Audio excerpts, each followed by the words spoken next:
क्रांतिकारक धरती आबा भगवान बिरसा मुंडा यांच्या जयंतीला 150 वर्ष पूर्ण झाल्याच्या निमित्ताने केंद्र शासनाच्या निर्देशानुसार आज हे वर्ष जनजातीय गौरव वर्ष म्हणून साजरं करण्यात आलेलं होतं आणि आज 15 नोव्हेंबर रोजी जिल्हास्तरीय कार्यक्रम हा छत्रपती शिवाजी महाराज नाट्य मंदिर येथे घेण्यात आलेला होता।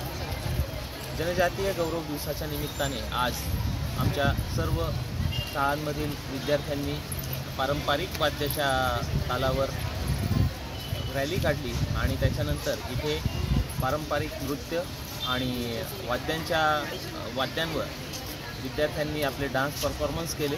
त्याचप्रमाणे इथे स्वातंत्र्य सैनिकांची प्रदर्शनी भरवली गेलेली होती। त्या स्वातंत्र्य सैनिकांनी केलेलं कार्य, त्याचप्रमाणे जनजातीय चा गौरवशाली इतिहास याचं आज रोजी इथे प्रदर्शनी भरवण्यात आलेली होती। त्याचप्रमाणे श्री पुरुषोत्तमजी काळे यांचं व्याख्यान या ठिकाणी ठेवण्यात आलेलं होतं आणि अशा कार्यक्रम आयोजित करून आज आम्ही जनजातीय गौरव दिवस हा साजरा केलेला आहे।